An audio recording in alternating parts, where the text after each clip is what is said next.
दोस्तों नमस्कार, शुभ संध्या।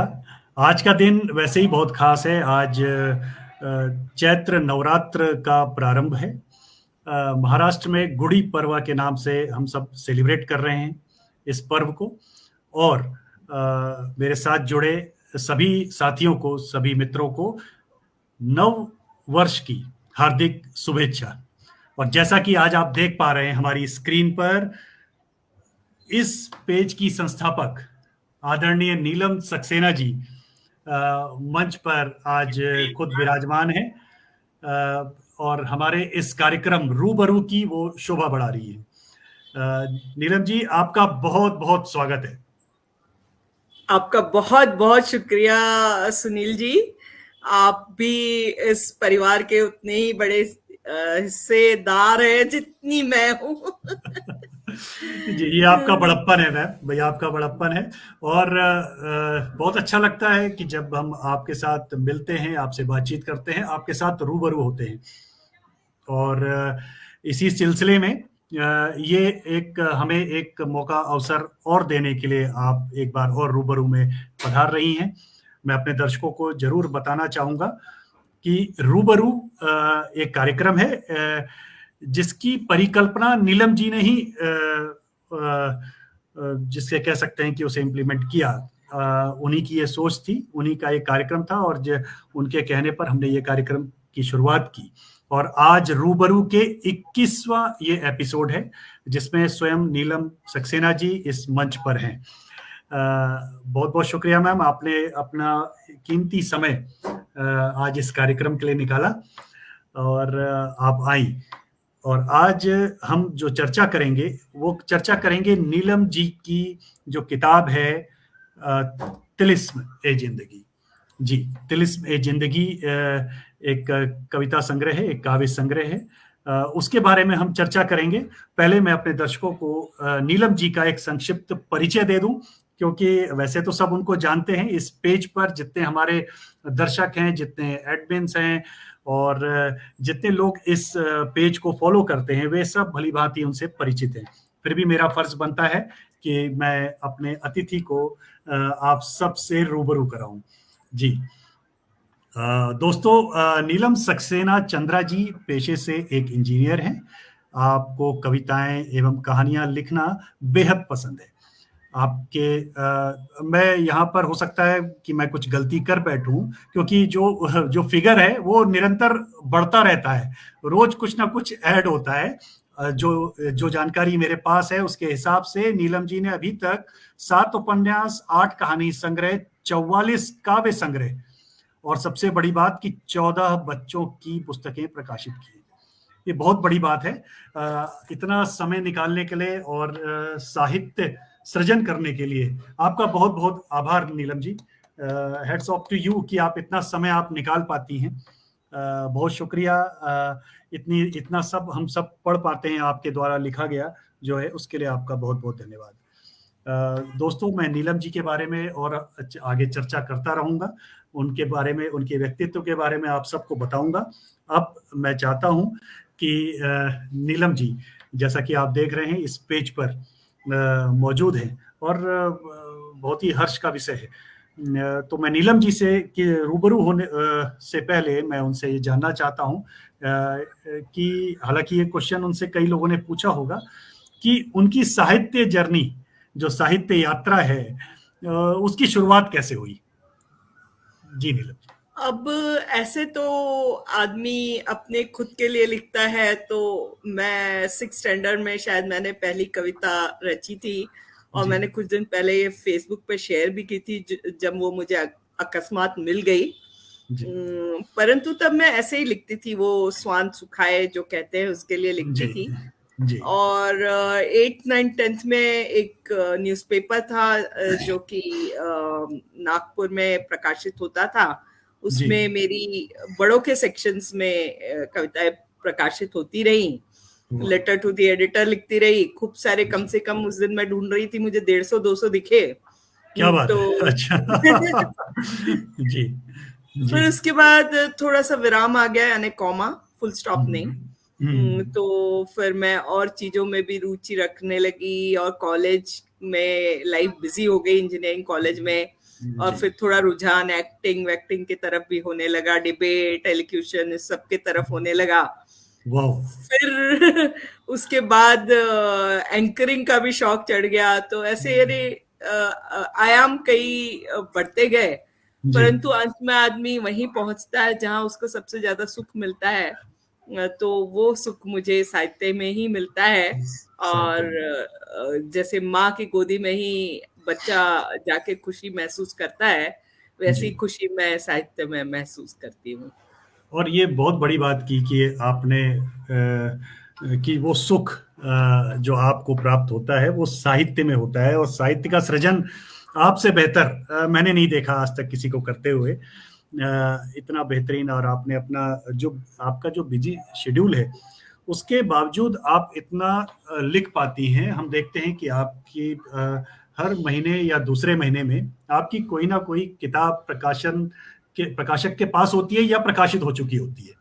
तो थोड़ा सा आज हम उसका राज जानना चाहेंगे कि आप इतना कुछ कैसे कर लेती हैं। देखिए, शायद लिखते लिखते कहते हैं ना कि कोई भी औजार को भी आप जितना उपयोग करते हैं उतना वो पैना होता जाता है। जी। तो या सुनील चौधरी जी और यशोधरा मैम वगैरह दिख रही हैं, तो ये जी। सब भी वैसे ही धनी है। जी। तो ये भी समझ रहे होंगे मेरी बात। तो जितना लिखते जाते हैं, अब मुझे कविता लिखने में 1 से 2 मिनट लगता है, जब क्योंकि वो थॉट्स तो कंटिन्यूअसली चल रहे होते हैं। बिल्कुल। तो उसको बस एक सही शब्दों का उपयोग करके कागज पर लाने वाली बात है। तो जी। वो उसके लिए ज्यादा वक्त नहीं लगता है मुझे कविता लिखने में। हाँ, नहीं लगता। कहानी लिखने के लिए मुझे 1.5-2 घंटा लगातार चाहिए। जी। तो वो अभी आजकल मेरे प्रोफेशन की वजह से थोड़ा कम हो पाता है, परंतु फिर भी करने की कोशिश करती रहती हूँ। जी। बहुत मतलब बहुत आप साहित्य की जिस प्रकार सेवा कर रही हैं वो अद्भुत है। और जैसा कि मैंने जिक्र किया था अपने दोस्तों को, अपने मित्रों को, अपने सुनने वालों कि ये नीलम सक्सेना जी के द्वारा ही प्रदान किया गया ये पृष्ठ है, और जिस पर हम अपना कार्यक्रम रूबरू आप सबके समक्ष लेकर आए हैं। तो आज रूबरू होते हैं नीलम सक्सेना जी की जो किताब है तिलिस्म ए जिंदगी। तिलिस्म ए जिंदगी जो उन्होंने लिखी है, उसके साथ हम रूबरू होते हैं और जानते हैं कि इस किताब में उन्होंने किस प्रकार की कविताएं रची हैं, गढ़ी हैं। और सबसे पहले तो नीलम जी, मुझे ये पेज बेहद ही आकर्षक लग रहा है, और इसमें आप भी दिखाई दे रही हैं, और एक ये ऐसा प्रतीत हो रहा है कि एक किले की दीवार है। सबसे पहले जी। तो आप कवर कवर पेज के बारे में कुछ बताएं जी। ये फोटो खींची थी जब मेरी पोस्टिंग दिल्ली में थी। तो जी। ये जो लोग हमारे साथ जुड़े हैं, कई लोग उसमें से दिल्ली के हैं, तो ये तो पहचान ही गए होंगे। ये जी। पुराना किला के बाहर पुरा, जो इमारत है पुराना उसकी फोटो किला। है। जी। और ये फोटो ली थी मेरी बहन ने। वो वाह। उनको फोटोग्राफी का बहुत शौक है। जी। बहुत सुंदर। तो तब तो ये फोटो तब से मुझे बड़ा आकर्षित करती थी। परंतु जैसे ही मैंने इस काव्य संग्रह का शीर्षक सोचा जी। और वो रखा तिलस्म जिंदगी, यानी द मिस्ट्री ऑफ लाइफ, सही कहा सुनील चौधरी जी ने। जी। तो मुझे लगा ये सबसे उपयुक्त फोटो है इसके फोटो है। कवर पेज पे जाने के लिए। और जी। फिर सिस्टर से भी बातचीत हुई, निकिता सक्सेना। तो वो बोली ये इसके अलावा और कोई इस पे फिट नहीं बैठेगी, आप इसी को रखिए। तो फिर बस वो फाइनल हो गई। और बहुत बहुत धन्यवाद निकिता जी का, अगर वो शो ये देख रही हैं या बाद में देखेंगी। तो निकिता जी, आपका बहुत बहुत आभार कि आपने इतनी सुंदर आपने तस्वीर खींची, और आज हम उसको एक किताब के कवर पेज के रूप में देख रहे हैं। बहुत बहुत धन्यवाद आपका। जी नीलम जी, तो अभी जैसा कि आपने कवर पेज के बारे में बताया, अब थोड़ा सा हमें जो इसका आपने टाइटल, इसका शीर्षक जो रखा है, थोड़ा सा उसके बारे में अगर आप जानकारी दें, फिर हम आपकी कविताओं के ऊपर आएंगे जी। देखिए, इसकी कविताएं जो मैंने लिखी थी, ये कोरोना काल में ही लिखी थी। ये सेकेंड फेज में के वक्त लिखी थी। जी तो तब जैसा कि हम सब जानते हैं, आसपास हमसे कई लोग बिछड़ रहे थे, जी कुछ मातम का माहौल था, तो आदमी अब गहराई में जाता था। तो उसी तरह कुछ मैं गहराई में जा रही थी जिंदगी के। जी तो कुछ कविताएं उस पे हैं, और चूंकि ज्यादा कविताएं उस पे हैं, इसलिए इसका नाम ही मैंने मिस्ट्री ऑफ लाइफ यानी तिलस्मी जिंदगी लिखा है जी और रखा है। और उसके अलावा कुछ मोटिवेशनल कविताएं भी है। उस समय मेरी एक फ्रेंड थी जो कि बहुत दर्द भरी लम्हों से गुजर रही थी। अब तो वो बहुत खुश है, पर उसको मेरे इंस्पिरेशनल पोएम्स खुश कर जी जाते जरूर थे जी जब जी मैं उसके लिए लिख के उसको भेजती थी। जब भी वो डाउन होती थी मैं लिख के भेजती थी, और ये सिलसिला चलता रहा था काफी महीनों तक। जी तो उसमें की कुछ कविताएं भी मैंने, कुछ चुनिंदा कविताएं इसमें रखी हैं। जी और बहुत तीसरा एक वाक्या हुआ था कि मेरी मदर की भी उस वक्त कुछ तबीयत खराब हुई थी पहली बार। तो वो जो दर्द है वो भी कहीं उभर के आ रहा है। उभर के आ रहा है। जी। जी और जैसा आपने बताया ना कि जो आपकी मित्र थी और उन जब वो आपकी ये कविताएं पढ़ती या सुनती होंगी तो उनको एक राहत महसूस होती होगी, और वो जो ब्लेसिंग्स आपके साथ रहें वो काबिल तारीफ हैं। और वही एक्चुअली में देखा जाए तो पूंजी है एक साहित्यकार की, एक रचनाकार की। बिल्कुल। जी। और नीलम जी, जैसा कि हम देख पा रहे हैं, चौधरी सुनील साहब, जी हाँ, सही कहा, किलो में हमेशा तिलिस्म रहता है। जी, सुनील साहब हमारे साथ लगातार जुड़े हुए हैं। दीद लखनवी साहब के नाम से लिखते हैं। और यशोधरा मैम का एक अच्छा कमेंट मैं देख पा रहा हूँ कि आप शांत और सौम्य स्वभाव के साथ विलक्षण प्रतिभा की धनी हैं। बहुत सारी शुभकामनाएं नीलम आपको, हम सबको गर्व है आप पर। जी हाँ, बिल्कुल। ये तो मैं हमेशा बहुत मानता शुक्रिया हूँ। यशोधरा मैम, आप जुड़ी, बहुत अच्छा लग रहा है। आपसे मिलके भी उतना ही अच्छा लगता था, जी। और आशा है हम जल्दी मिलेंगे। और यशोधरा मैम ने जो लिखा है, मैं 100% उससे सहमत हूँ कि हमें भी गर्व होता है कि हम आपके सानिध्य में जी रहे हैं। हम आपसे मिलते हैं, आपसे सीखते हैं। जब भी हमें अवसर मिलता है आपसे रूबरू होने का, तो हम कुछ ना कुछ आपसे ग्रहण ही करते हैं। तो ऐसा व्यक्तित्व है आपका, उसके लिए आपका बहुत बहुत शुक्रिया। जी। तो दोस्तों, जैसा कि हम जिक्र कर रहे हैं, तिलिस्म ए जिंदगी काव्य संग्रह, जिसको नीलम सक्सेना जी ने लिखा है। और आज हम रूबरू हो रहे हैं एक जानी पहचानी शख्सियत नीलम सक्सेना जी से, जो इस पेज की संस्थापक हैं, और उनके द्वारा लिखी गई किताब तिलिस्म ए जिंदगी। और यहाँ पर मैं अपने दर्शकों को बताना चाहूंगा कि मैंने कमेंट में एक लिंक शेयर किया है। जो इस किताब को पढ़ना चाहें वो अमेजन पे जाके उस लिंक के माध्यम से इस किताब को अपने तक मंगा सकते हैं, और अपना फीडबैक हमें इस प्रोग्राम में या किसी और कार्यक्रम में हमारे साथ जोड़ करके आप हमारे पेज पर, एनएस पेज पर भी आप अपनी प्रतिक्रिया दे सकते हैं। कमेंट में आपको वो लिंक मिल जाएगा। जी। नीलम जी, अब हमने बात कर ली आपके इस कवर पेज की, बेहद आकर्षक है। और आपने बताया कि वो निकिता जी के द्वारा खींची गई तस्वीर है। तिलिस्म जिंदगी का आपने फलसफा समझाया।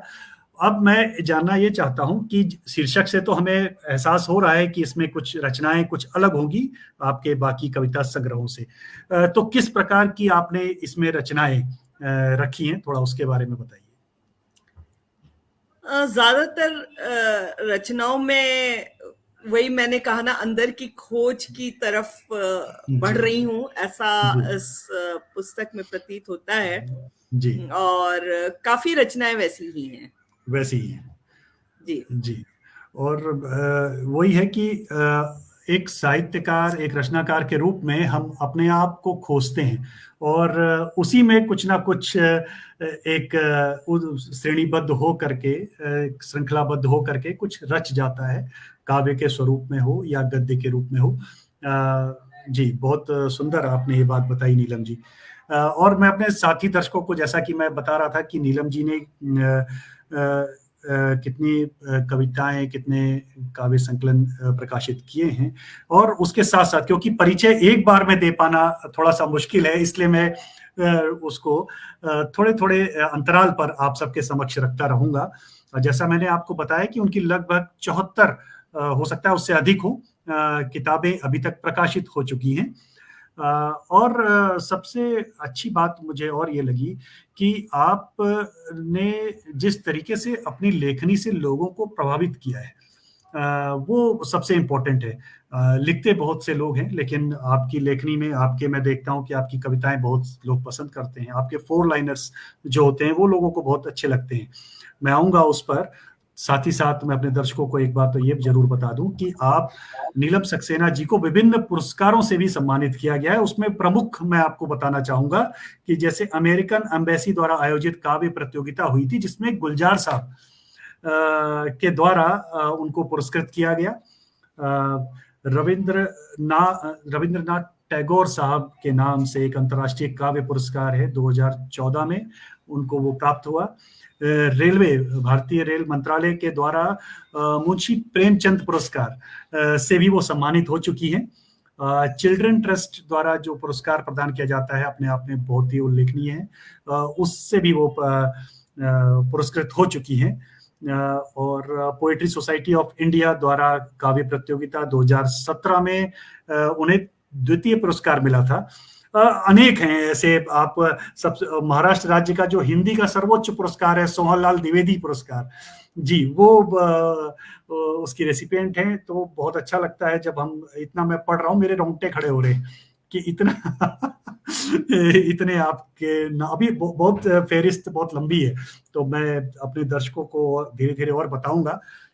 तब तक हम जो तिलिस्म ए जिंदगी, जैसा कि हमारे दर्शक देख पा रहे हैं, हमने उसके कवर पेज, उसके शीर्षक और उसमें किस तरीके की कविताएं, उस पर चर्चा की। अब हम ये जानना चाहेंगे कि अगर नीलम जी चाहें तो अपनी उसमें से कुछ जो फेवरेट रचना है उसको एक हम सबके समक्ष रखें। देखिए, किसी कवि की कोई फेवरेट रचना तो नहीं होती, परंतु इस नाम को किसी तरह जो ये करने वाली पहली कविता है उसी को मैं यहाँ पेश करना चाहूंगी। जी, स्वागत है आपका। इसका शीर्षक है लिखावट। लिखावट जी। क्या लिखा है इन तिलस्मी दीवारों पर, क्या लिखा है इन तिलस्मी दीवारों पर, क्या है वो जिसे चाहकर भी इंसान खोज ही नहीं पाता। क्या बात। क्या ये जिंदगी के गाम हैं जो कुदरत हमसे छुपा कर रखना चाहती है, या ये किस्मत की लकीरें हैं जिसे हम जानकर भी बदल नहीं सकते और उसकी मौजूदगी को नकारते फिरते हैं, या ये कोई ऐसा अमीर रहस्य है जिसे न जानना ही अच्छा है, या ये कोई ऐसा अमीर रहस्य है जिसे न जानना ही अच्छा है। कुछ तो लिखा होगा सदियों से तन्हा खड़ी इन दीवारों पर, जो वो कहना तो चाहती है पर हम समझ नहीं पाते लफ्जों की नामौजूदगी में। शायर मन कहाँ मानता है हार, शायर मन कहाँ मानता है हार। जब से पता चला है कि ये रहस्य अभी तक कोई नहीं जान पाया है, मैंने बस उस दीवार को हौले से छू दिया। न जाने क्यों रूह को महसूस हुआ कि इन पत्थरों ने मुझे भी गले लगा लिया और हम दोनों अपनी भीगी पलकों से एक रिश्ता बना बैठे। क्या बात है। ये थी मेरी कविता बहुत सुंदर। और लिखावट, और वही जो आपने बताया ना कि तिलिस्म ए जिंदगी, जो शीर्षक से काफी कुछ मैच करती हुई ये आपकी रचना। और नीलम जी, जैसा मैं देख पा रहा था आपके इस कविता संग्रह में, आपने बड़ी बेबाकी से अपनी जो कविताएं हैं उनको प्रदर्शित किया है इस संग्रह में। और मुझे एक पर्सनली मुझे एक बात बहुत अच्छी लगी, आपने इस कविता संग्रह को अपनी माताजी को समर्पित किया है। जी, आप बहुत मतलब दिल को छू लेने वाली ये बात है। बहुत बड़ा दिल है आपका, और आपने इस काव्य संकलन को माताजी को डेडिकेट किया है, तो ये बहुत बड़ी ये बात काव्य संग्रह ही नहीं, मेरी जिंदगी ही उनको डेडिकेटेड है। जी, उनके बिना मैं वो नहीं होती जो मैं आज हूँ। बिल्कुल बिल्कुल, ये बहुत बहुत सही आपने फरमाया। और मैं देख रहा हूँ नीलम जी, जिस इसमें जो लिखावट आपने पढ़ी है, और इसमें आपने साथ में आपने इसमें चित्र चित्र भी अंकित किए हैं। इस कविता संग्रह में, इस काव्य संग्रह में आपने लिखावट जो कविता है उसके ऊपर एक चित्र अंकित किया है। तो क्या वो चित्र भी कुछ इस तिलिस्मे जिंदगी से मिलता जुलता हुआ है? जी, ये है कुतुब मीनार की दीवारों पर। जब आप वो वो बाहर के इसमें बरामदे में घूमते हैं तो जी। आपको इस तरह की इसमें लिखावट जैसी भी लगती है, या कभी लगता है कि कुछ सिर्फ आर्टिस्ट्री है, बट कुछ तो है। तो इसको कुछ तो देखकर है। ही मैंने ये कविता लिखी थी इसको याद करके ही तो उस चित्र को याद डाल दिया है मैंने। अरे वाह! और नीलम जी, जो आपने दूसरी कविता लिखी है खिड़की, जी।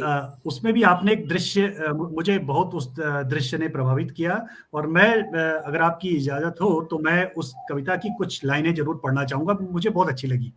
अगर जी। आप जी। इजाजत दें।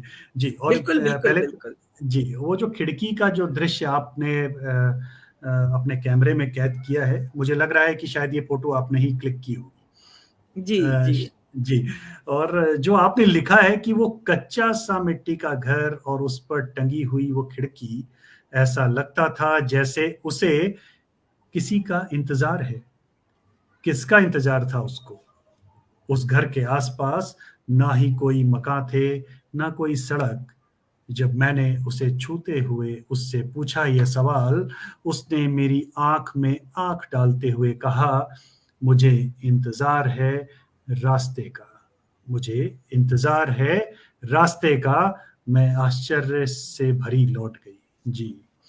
बहुत गहरी बात, बहुत गहरी बात। और मैंने इस कविता को, इस रचना को आपकी कम से कम 4-5 बार पढ़ा है, और हर बार मतलब उसमें से मैं कुछ ना कुछ नया ढूंढ पा रहा हूँ, ऐसा लग रहा है। इतनी मतलब प्रभावित कविता में करने वाली। परतें होती हैं, कविता जी। में पर कई परतें होती हैं। जैसे जो जी। मैंने लिखावट पढ़ी, जी। उसको अगर कोई आम आदमी सुने तो उसे लगे कि ये सिर्फ दीवारों से लिपटने की बात है। दीवार। जी बिल्कुल। पर ये सिर्फ दीवारों से लिपटने की बात नहीं है। इसमें नहीं है, इसमें नहीं है। आदमी को भी जानने की बात है। ये बात किसी पर्सन के लिए भी हो सकती है, हो सकती है, बिल्कुल। जो कि आपको लगे कि जिससे कोई बात नहीं करता, कुछ नहीं करता, तो आप उसको, या राम ने जैसे अहिल्या को समझा। जी वो बिल्कुल। कहते हैं कि वो पत्थर थी और उन्होंने हाथ लगाया और वो जीवित तो हो उठी। तो बिल्कुल। इस तरह की बहुत सी बातें होती है। तो कविता कभी सिंपल नहीं होती, नहीं उसमें होती। बहुत लेयर्स होती हैं, बहुत परतें होती हैं। जी और बिल्कुल। वो परतें आमतौर पे समझ नहीं पाती हैं कई लोगों को, जी। पर कुछ लोग हैं जो उससे ढूंढ लेते हैं। जी तो आपने भी वही है। शायद वो दूसरी पोएम में वही ढूंढा। जी बिल्कुल। मैं वही जितनी बार उसको पढ़ रहा हूँ तो मुझे मतलब हर बार एक नया पर्सपेक्टिव उसमें नजर आ रहा है। तो बहुत बेहतरीन ये आपकी जो शैली है लिखने की, वो भी एकदम से यूनिक है, मैं कह सकता हूँ। जी। तो नीलम जी, अभी आप, मैं ये जानना चाहता हूँ, हमने कविता सुनी, तो इसके जो प्रकाशक हैं वो आप तक कैसे पहुंचे, और आपने कहाँ से इसको प्रकाशित करवाया, थोड़ा सा उसके बारे में अगर आप बताएं। ये हाइब्रो स्क्राइब्स पब्लिकेशन द्वारा प्रकाशित हुई है। जी। और हमारी उनसे मुलाकात जो हमने LWG लिट फेस्ट किया था दिल्ली में, उसमें हुई थी वंदना जी से। और जी। फिर हम लोगों को लगा कि साथ काम करना चाहिए, तो बस उसका नतीजा इस पुस्तक के रूप में आ गया है। बहुत बहुत खूब, बहुत खूब, बहुत सुंदर, बहुत सुंदर। तो यही है कि जब एक जैसे विचारधारा के लोग मिल जाते हैं, एक जैसे लिखने वाले एक साथ मिल जाते हैं, तो कुछ इस तरीके की कृति सामने आती है। जी। तो बहुत बेहतरीन, बहुत बेहतरीन। और नीलम जी, अब मैं आपसे एक और गुजारिश करूंगा कि जिस तरीके से आपने कविता पहले पढ़ी, क्या आप इसकी एक और कविता हम सबके समक्ष रखना चाहेंगी? बिल्कुल। जी। अम, मैं पढ़ना चाहूंगी सीरियल नंबर 30 की कविता बारिश। जी। बारिश। जी। फिर वही खिलते हुए गुल, फिर वही गीत गाती कोयल, फिर वही बारिश, फिर मेरा वो भीग जाने को मचल जाना, और फिर वही बूंदों में किसी हम ख्याल का अक्स। बाहर बगीचे में निकली तो बादल रुखसत ले ही रहे थे, पर कुछ आखिरी बूंदें मेरे लब पर ठहर गईं और मुझे मोहब्बत से भिगोने लगीं, और झांकने लगा उससे वो अक्स। मैंने मुस्कुराते हुए लबों से उन बूंदों को हटा दिया कि मोहब्बत से लबरेज होने के लिए नहीं थी जरूरत मुझे बूंदों की, बारिश की। इंसान को बनाते वक्त ईश्वर मोहब्बत के पैगाम तो यूं ही उसके जहन में भर देता है, पर कुछ राज से, कुछ अनजान से हम खोजते रहते हैं उसे यहाँ वहां। मेरा अब इस पैगाम से यूं रिश्ता बन चुका था कि जिगर में मेरे जब चाहूं बारिश हो जाया करती थी। क्या बात है। मेरा अब इस पैगाम से यूं रिश्ता बन चुका था कि जिगर में मेरे मैं जब चाहूं बारिश हो जाया करती थी। बगीचे की बारिश तो मात्र एक बहाना थी खुश होने का, असली बारिश तो गिरती ही रहनी चाहिए जिगर के जरीन कोने में। क्या बात है, क्या बात है। बहुत सुंदर, बहुत खूबसूरत, एकदम दिल तक पहुंचने वाली जो रचना जिसे हम कह सकते हैं, और बहुत खूबसूरत अंदाज में जो आपका अंदाज़े बयां है वो भी बेमिसाल है, बेमिसाल है जी। और देखिए ये करेक्ट यही वर्ड उन्होंने, यशोधरा मैम ने लिखा है। क्या बात है नीलम, बेमिसाल लिखती हो जी। बहुत सुंदर। आपकी लेखनी को के चाहने वाले बहुत लोग हैं, और जो सुनील चौधरी साहब हैं, सही बात है, जैसे आपने जिक्र किया था कि कविताओं में परतें होती हैं, तो जी बिल्कुल। और वो जिक्र कर रहे हैं कि आपकी जो पुस्तकें हैं वो उन्होंने विश्व पुस्तक मेले में देखी हैं, प्रकाशक की उपस्थिति में जी। हम दोनों की प्रकाशक सेम है तो जी, बहुत बढ़िया। तो इस तरीके से जब इंटरेक्शन होता है और लोगों से मिलते हैं तो बड़ा अच्छा लगता है कि एक दूसरे को लोग समझते हैं, पहचानते हैं, जानते हैं। जी, अगेन उनका एक बेहतरीन कमेंट आपके लिए कि वाह वाह, छायावाद कविता के प्राण होते हैं। जी बिल्कुल। तो अब इस चर्चा को, इस कार्यक्रम रूबरू को हम और आगे बढ़ाते हैं, और नीलम सक्सेना जी के बारे में मैं अपने दोस्तों को जैसा कि बीच बीच में बताते आ रहा हूँ, क्योंकि मुझे लगता है कि अगर मैं लगातार बताऊं तो एक एपिसोड, केवल एक से ज्यादा एपिसोड चाहिए कि उनके बारे में ही हम केवल बताते रहें, उनका इंट्रो पढ़े। जी।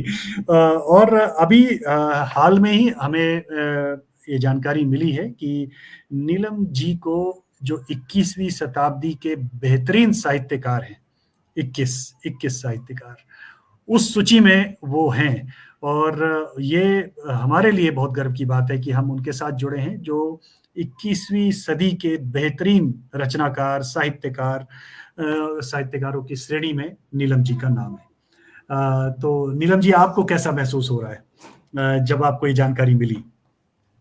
जी, मेरे लिए तो सबसे बड़ी तारीफ शायद वही होती है कि लोग पढ़ रहे हैं पुस्तक। परंतु हाँ, जब आप किसी क्षेत्र में आगे बढ़ते रहते हैं, इस तरह के मिलते रहते हैं, आप मिलते हैं तो शेयर कर देते हैं लोगों से।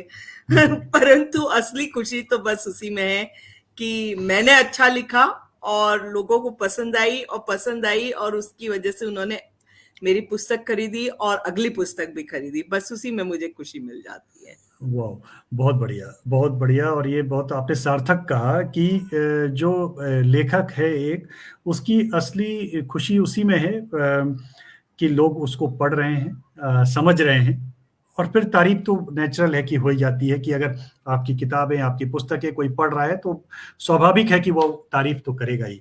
बहुत बहुत बधाई आपको इस 21वीं सदी के बेहतरीन 21 रचनाकारों में शुमार होने के लिए, नीलम जी। और मैं अपने दर्शकों को ये भी ज़रूर बताना चाहूँगा कि आपके जो कार्य को आप जो लिखती हैं उनको सराहते हुए सबसे अधिक पुस्तक प्रकाशन का जो रिकॉर्ड है, लिम्का बुक ऑफ रिकॉर्ड, उसने भी आपको मान्यता प्राप्त प्रदान की है। तो ये बहुत बड़ी बात है। फोर्ब्स मैगजीन जो कि एक जिसको कि हम अक्सर लोग एक पैमाना समझते हैं, उसमें 2014 के देश के 78 प्रख्यात लेखकों में नीलम जी का नाम शुमार था। जी, तो बहुत बड़ी बात है, और इतना सरल व्यक्तित्व है आपका कि आपको देखने से, आपसे बात करने से बिल्कुल भी एहसास नहीं होता है कि हम एक ऐसी महिला से, एक ऐसी रचनाकारा से, एक ऐसी साहित्यकारा से रूबरू हो रहे हैं जिनको फोर्ब्स मैगजीन ने अपने पृष्ठ पर जगह दी है, जिनको गुलजार साहब ने सम्मानित किया है, जो 21वीं सदी के बेहतरीन 21 जो रचनाकार हैं, साहित्यकार हैं, उनमें शुमार है। तो ये आपका सरल व्यक्तित्व, इसको बहुत बहुत प्रणाम नीलम जी। अब मैं मुझे आप जी जी आप कुछ नहीं कहना नहीं, आप चाहते कहिए, आप जी प्लीज। कहिए। नहीं, जरूर आप कहिए प्लीज। नहीं, मुझे बड़ा मुझे समझ में नहीं आता कि मैं क्या कहूँ जब लोग मेरी तारीफ कर रहे होते हैं, क्योंकि मैंने तो लिख दिया, मेरा काम खत्म हो गया। नहीं, ये आपका बड़प्पन है। और नीलम जी, जैसा मैंने जिक्र किया जब मैं आपका परिचय दे रहा था, तो आपने 14 बच्चों की जो पुस्तकें हैं वो भी प्रकाशित की हैं। तो ये काव्य संग्रह, कहानियां, ये लिखना एक अलग है, लेकिन बच्चों के टॉपिक के ऊपर आपने कविताएं, जो वो भी एक नहीं 14 किताबें जो प्रकाशित कराई हैं, मैं समझता हूँ वो काफी कठिन कार्य है, क्योंकि बच्चों के लिए लिखना हर किसी के बस की बात नहीं है। तो वो जब आप बच्चों के लिए आप लिखती हैं, तो उस समय आपके मन में क्या भाव होते हैं? क्या आप खुद बच्ची बन जाती हैं, वो सोच से लिखती हैं? थोड़ा सा उसके बारे में बताइए। जी, बच्चों के लिए हुआ कुछ यूं था कि जब मेरी बेटी छोटी थी तो वो जी रोज डिमांड करती थी कि उसको एक कहानी सुननी है, जी। और वो मुझे कुछ कैरेक्टर्स दे देती थी या कुछ थीम दे देती थी कि इस थीम पे उसको सुननी है, कि जादू का होना चाहिए, आज जादू की कहानी होनी चाहिए, आज अच्छा। एडवेंचर की कहानी होनी चाहिए, ऐसे कुछ थीम्स दे दिया करती थी। जी। और उसको मुझे 5 मिनट मिलते थे जिसमें मुझे बना के उसको वो कहानी सुनानी होती थी। अरे वाह। तो मैंने अपना पैमाना ये तय कर लिया था कि जो उसको पसंद आए वो कहानी अच्छी। क्योंकि सही बात छोटे है। बच्चों का मन जितना मासूम होता है, उससे मासूम कोई हो ही नहीं सकता। कोई नहीं हो सकता, बिल्कुल। तो तो मैंने करीब 3-4 हजार कहानियां उसको सुना दी थी। तो एक दिन वाह। मेरे बेटर हाफ ने कहा कि तुम इन कहानियों को भेज क्यों नहीं देती प्रकाशन के लिए, तो मैंने अरे भेज वाह। दिया था। तो अच्छा। प्रकाशन की शुरुआत जब मैंने सेकेंड टाइम जब प्रकाशन की ओर कदम बढ़ाए, तो बच्चों की कहानियों से ही हुए। और अच्छा। मेरी पहली कहानियां चंपक, नंदन, चंदा मामा, इन सब जी जी मैगजीन्स में प्रकाशित हुई। जी। और जो है पुस्तकें भी, पहली 3 पुस्तकें बच्चों की ही थी। वाह, और बहुत मुझे बढ़िया। शुरू में ही अच्छा कह सकते हैं, उसको वर्ड क्या यूज करूं, ब्रेक मिल गया कि मेरी सेकंड पुस्तक रूम टू रीड द्वारा प्रकाशित की गई थी, क्योंकि वाह। उनको जेंडर बायस पे अच्छी कहानी चाहिए थी। तो मैंने ये इतिहास में जाके लिखी थी, तो अच्छा। उनको वो बहुत पसंद आई थी, ये चंदा नाम हम्म। की। तो जी जी। जो है वो मेरी सबसे बड़ी उपलब्धि लगी थी मुझे। उसके बाद मैं बहुत बढ़िया। नॉवेल्स और ये सब भी प्रकाशित करने लगी, काव्य संग्रह। जी, बहुत बढ़िया। और देखिए, जैसा कि यहाँ पर मैं देख पा रहा हूँ, सुनील चौधरी साहब लिख रहे हैं कि बाल साहित्य बहुत कठिन सोच है, कमाल की बात है। जी हाँ, वही तो मैं चर्चा कर रहा था कि क्योंकि अमूमन हम देखते हैं कि साहित्यकार कहानी लिख लेते हैं, कविताएं लिख लेते हैं, लेकिन बच्चों के हिसाब से लिखना और बच्चों को पसंद आना, और एक नहीं इतने सारे किताबें उनके लिए प्रकाशित करवाना, ये बहुत बड़ी बात है। एक बहुत बड़ा अचीवमेंट है बच्चों के हृदय को समझना, और वो बखूबी आप कर रही हैं नीलम जी। हम उम्मीद करते हैं कि ऐसी और रचनाएं, ऐसे और किताबें हमारे समक्ष आपके द्वारा प्रस्तुत की जाती रहेंगी। जी शुक्रिया, शुक्रिया। जी। और मैं अपने दर्शकों को, जो अभी हमारे साथ जुड़ रहे हैं और जो बाद में जुड़ेंगे, मैं उनको बताना चाहूँगा कि ये जिस किताब का आज हम जिक्र कर रहे हैं और जिसके लिए हम रूबरू हुए हैं नीलम सक्सेना जी के साथ, तिलिस्म जिंदगी, उसका लिंक मैं शेयर कर रहा हूं कमेंट पे। अगर आप इच्छुक हैं इस काव्य संग्रह को पढ़ने के और आपकी रुचि है अगर कविताओं में, तो आप जरूर इसको अपने तक पहुंचाएं। और जब आप इसको पढ़ लें तो इसमें लिखी कविताओं के बारे में अपनी प्रतिक्रिया, अपनी राय जरूर हमारे पेज पर या हमारे किसी कार्यक्रम पर जरूर शेयर करें। जी, अब हम आगे बढ़ते हैं और ये बात हो रही है तिलिस्म जिंदगी की, लेकिन नीलम जी का ऑरा मैं कह सकता हूं कि एक किताब तक सीमित नहीं है। नीलम जी, मैं सही कह रहा हूं? तो नीलम जी, इस किताब की तो हमने चर्चा की, इसमें से हमने कविताएं भी सुनी और उसके कवर पेज से लेके उसके प्रकाशक तक का हमने जिक्र किया।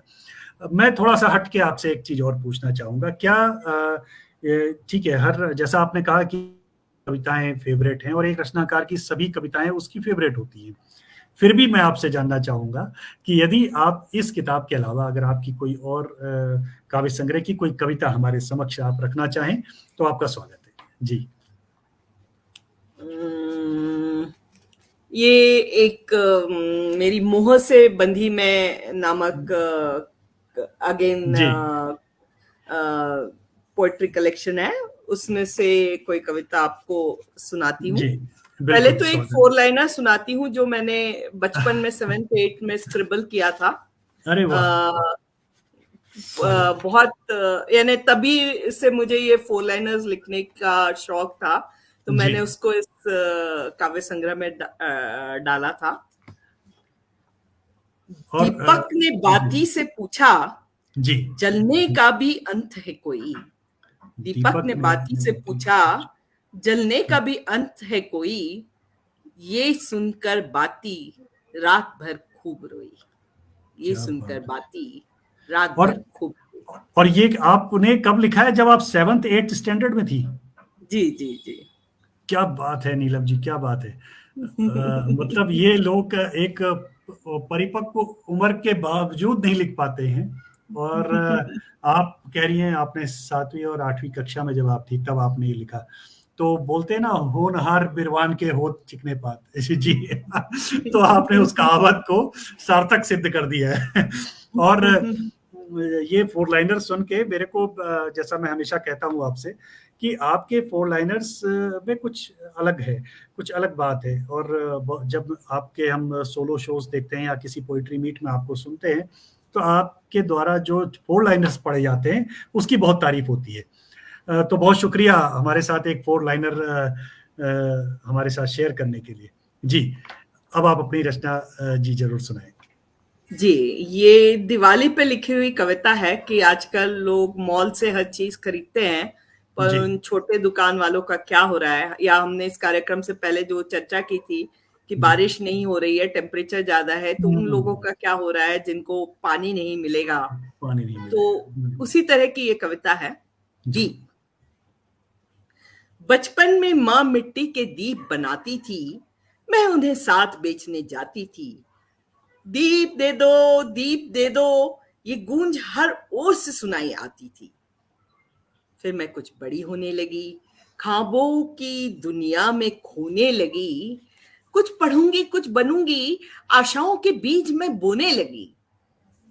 ख्वाब नहीं सच हो पाया, मेरी शादी के लिए रिश्ता आया, बनाकर दुल्हन भेज दिया गया। फिर वही दीप मेरे हाथ में आया, जिंदगी दीप से फिर सजने लगी। एक बार फिर दीप बेचने लगी। दीप दे दो, दीप दे दो, ये आवाज फिर गूंजने लगी। पहले तो दीप यूं ही बिक जाते थे, बिना आवाज लोग खिंचे चले आते थे। पर फिर मॉल का जमाना आ गया, मेरे दीप यूं ही खामोश रह जाते थे।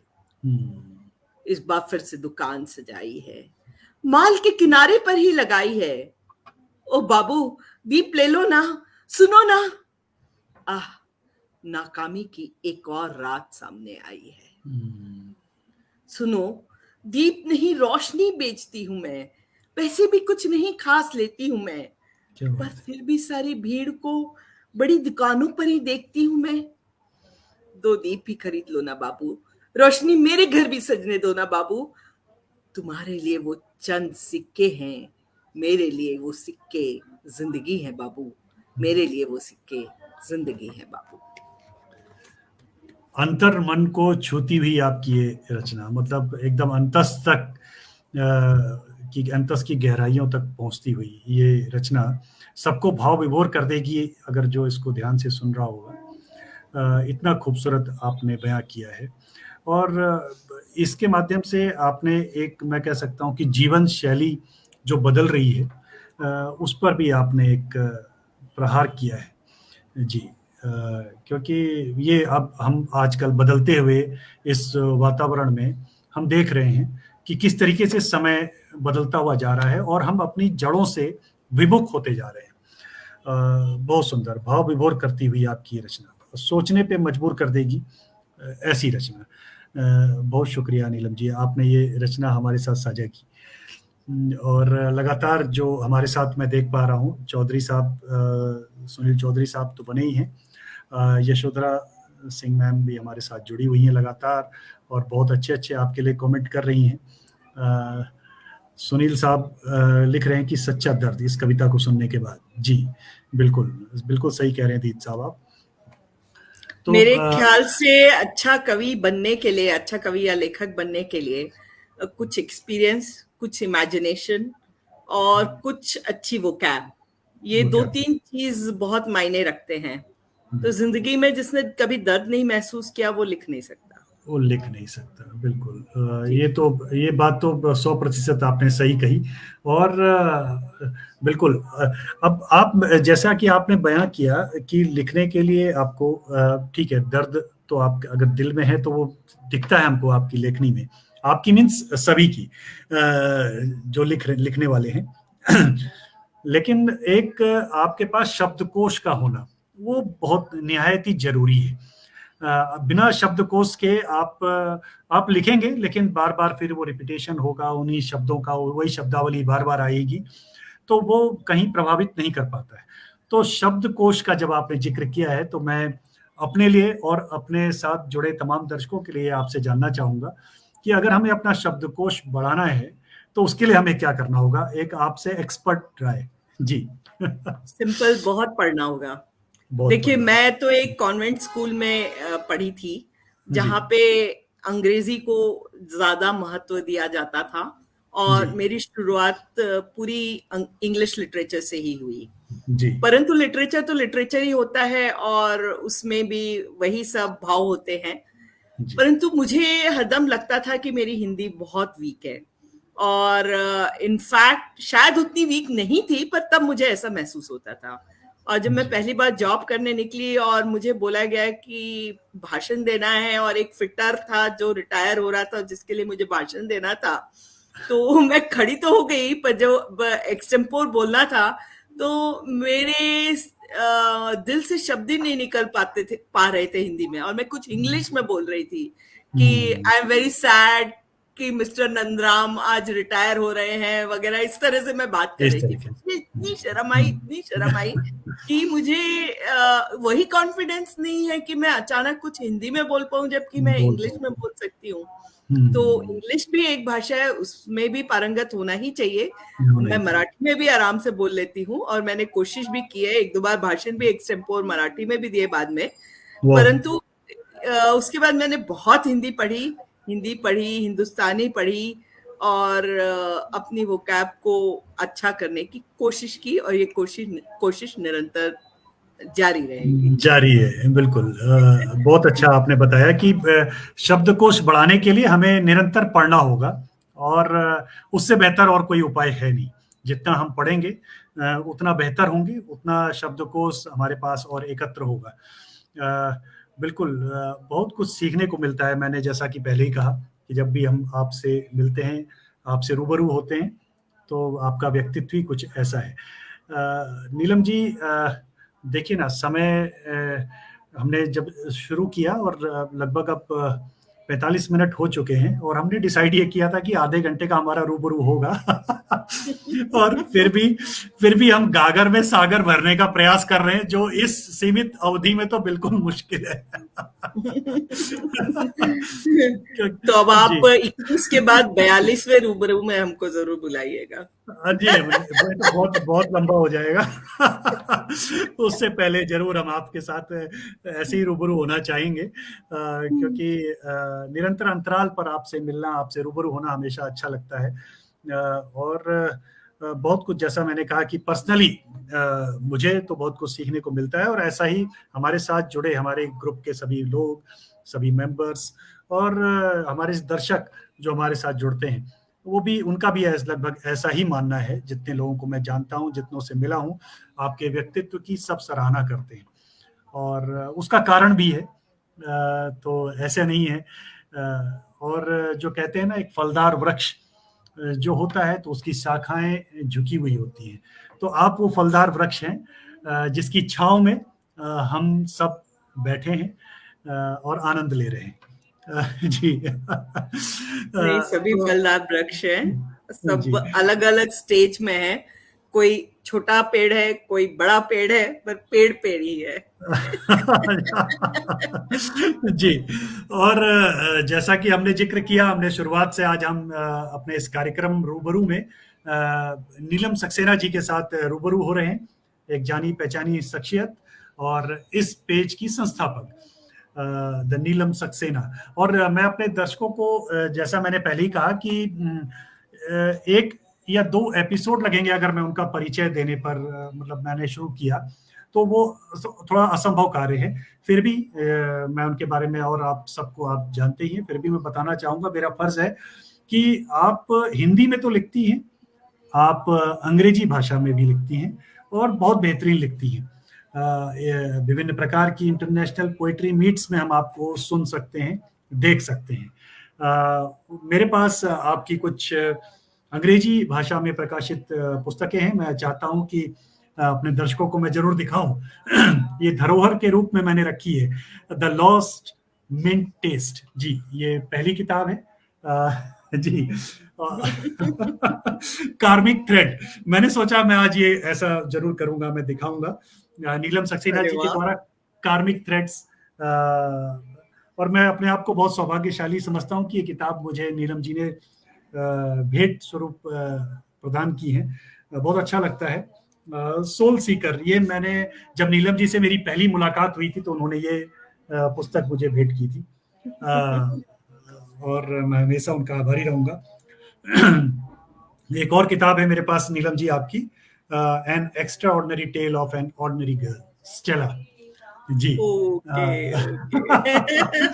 तो यहाँ पर मैंने सोचा कि ये मेरी जिम्मेदारी बनती है कि मैं अपने दर्शकों को ये भी बताऊं कि आप जितना बेहतरीन आप हिंदी में लिखती हैं, उतना ही बेहतरीन आप अंग्रेजी भाषा में लिखती हैं, और आपकी बहुत सारी जो किताबें हैं वो अंग्रेजी भाषा में भी प्रकाशित हैं।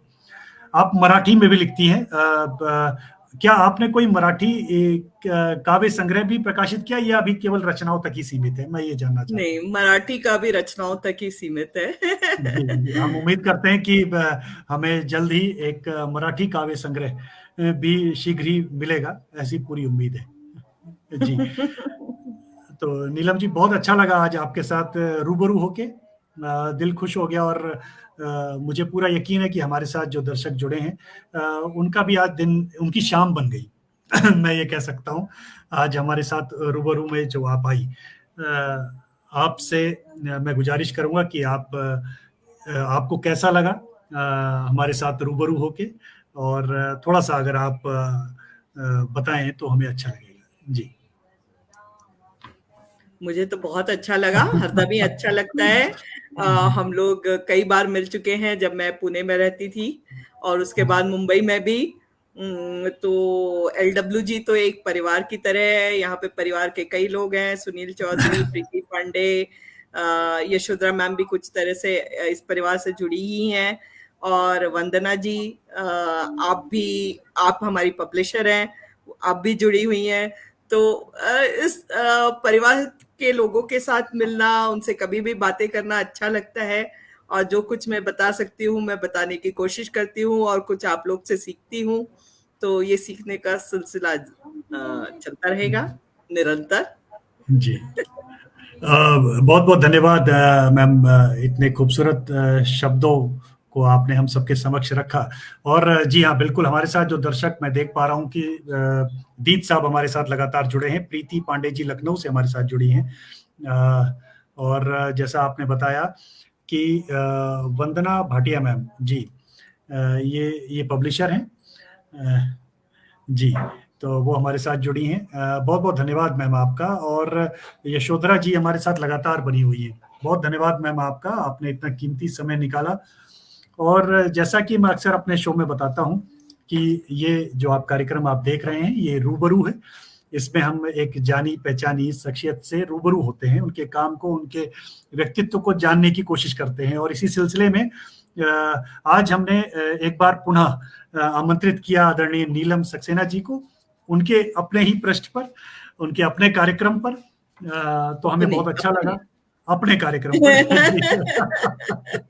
जी, और मैं अपने दर्शकों को एक बार और ये बताना चाहूंगा कि ये जो पेज है, इस पेज पर निरंतर आप देख सकते हैं कि हर शुक्रवार को हिंदी में काव्य गोष्ठियां आयोजित की जाती हैं। हमारा एक ग्रुप है जिसमें देश और विदेश के तमाम रचनाकार उस ग्रुप में जुड़े हुए हैं।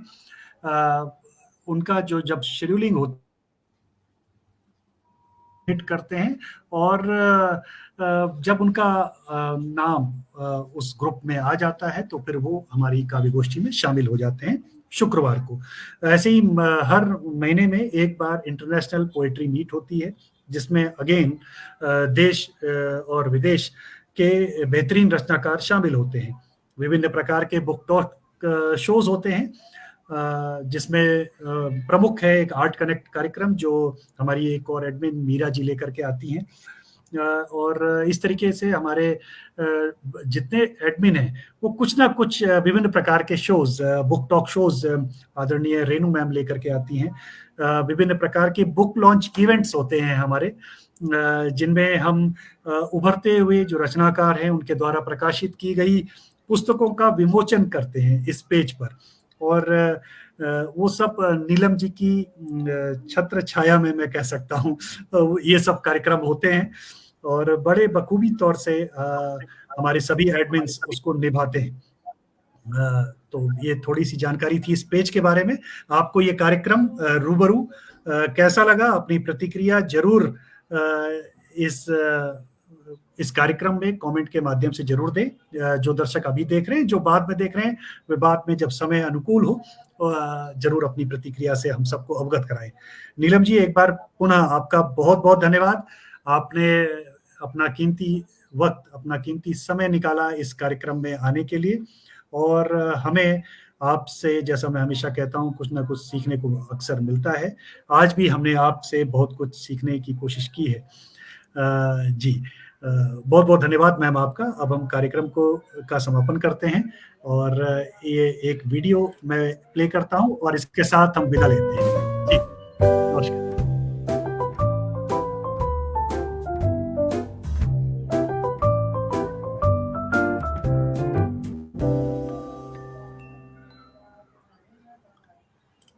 जी, अगले फिर किसी कार्यक्रम में हम फिर रूबरू होंगे एक नई शख्सियत के साथ।